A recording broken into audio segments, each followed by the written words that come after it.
Good morning. ആ very good morning. വാ breakfast കഴിച്ചിട്ട് പോകാം. ഇല്ലടാ, ഒരാളിന്റെ കൂടെ പോയി മാർബിൾ നോക്കണം. രാവിലെ ചെല്ലാന്ന് പറഞ്ഞതാ. ആരാ കക്ഷി? കോൺട്രാക്ടറുടെ സുഹൃത്താണ്. പുള്ളിക്ക് മാർബിൾ ഡീലേഴ്സ് ഒക്കെ ആയിട്ട് നല്ല കണക്ഷൻസ് ഉണ്ട്.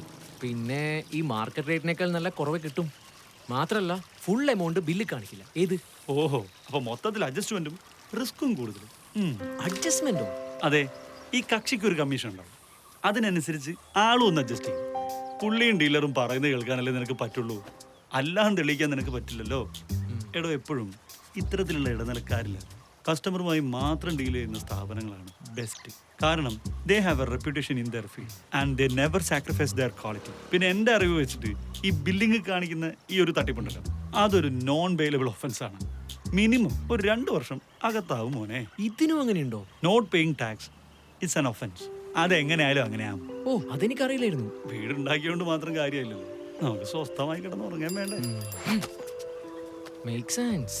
വിദേശ കൊറികളിൽ നിന്ന് നേരിട്ട് ഇറക്കുമതി ചെയ്ത് സ്വന്തം ഫാക്ടറികളിൽ പ്രോസസ് ചെയ്ത് മർമർ ഇറ്റാലിയുടെ ഷോറൂമിൽ നിന്ന് നേരിട്ട് കസ്റ്റമേഴ്സിൽ എത്തിക്കുന്നതാണ് ഞങ്ങളുടെ രീതി. ഈ ഒരു പ്രോസസ്സിംഗിനിടയ്ക്ക് കമ്മീഷൻ ഏജന്റുകളോ ഇടനിലക്കാരോ ഇല്ലാത്തതാണ് 198 മുതൽ 298 വരെ വിലയിൽ ഒറിജിനൽ ഫസ്റ്റ് ക്വാളിറ്റി മാർബിളുകൾ കസ്റ്റമേഴ്സിന് നൽകാൻ മർമർ ഇറ്റാലി കഴിയുന്നത്. ഇടനിലക്കാർക്ക് കൊടുക്കുന്ന ഈ കമ്മീഷൻ ഈടാക്കേണ്ടി വരുന്നത് കസ്റ്റമറുടെ കയ്യിൽ നിന്ന് തന്നെയാണ്. ഇത്തരം കമ്മീഷൻ ഇടപാടുകൾ പ്രോത്സാഹിപ്പിക്കാൻ ഞങ്ങൾ തയ്യാറല്ല.